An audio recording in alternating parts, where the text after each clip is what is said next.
Netflix, to je hlavní město České republiky. Ty nějaký recenze. První recenze je tady od Filipa. Pokoje nejsou nic moc. Vlhko, zima, studené pokoje a postel není dobrá. Počkat, tohle psal můj táta se jmenuje Filip, to psal můj táta Bouchale. On to mega zejto, ale jak jsme tam společně byli, tak on na to pořád nadával. Jako jo, ale bylo to hrozný. Cože? V noci se ozývá divný zvuk, který se poté rozléhá po celém bunkru. O jakém zvuku mluví? No, ten zvuk bylo Bouchalovo prdění.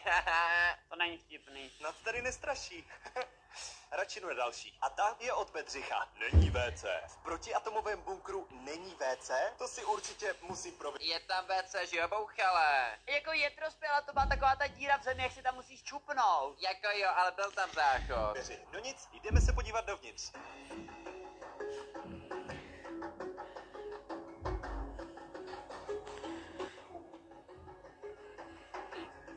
Jsme v pokoji. Tohle je velmi skromný pokojíček.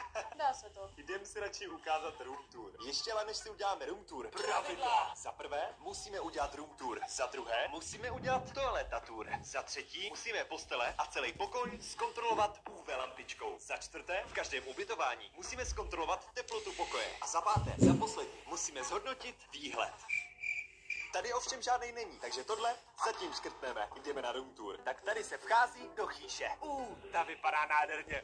Jako moc nádherný to nebylo. A tohle se Boucha přádala na hlavu a strašil mě tím. Hlavně když v té posteli byli nějací jako brouci. To byly šváby, ale prostě měl vyrážku po celém těle. Ty jsi se hrozně bál, když jsem se to nasadil, já jsem dělal a ty úplně Jako jo, ale je to mega děsivá maska. Tohle, to jsem jenom já s maskou. Nemůžu lítat. Jsou tam různý tyhle věcičky. Potom tahle věc, funkční elektřina. Wow, hustý. Tahle ta velká skříň, kde je stará televize. Potom tenhle starý telefon. Halo, co tam je? No já jsem přece Ligma. Ligma kdo? Ligma Boss, vole. A tenhle starý přehrávač, kde jsme si pustili svoji oblíbenou píseň. A začali jsme tančit.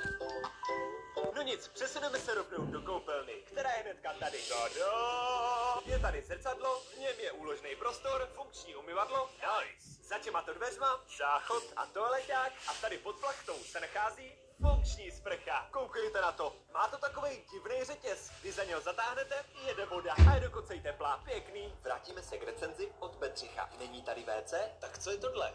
Právě já jsem říkal, že tam je záchod, i když tam nestojí za moc a pořád byl ucpanej. Jo, Bedřichu, to hroznej. ty něco skrýváš? No nic, jdu vykonat potřebu. Room tour a záchod tour máme hotovou. Takže teď je na řadě kontrola UV světlem. Jo, jdeme zasnout.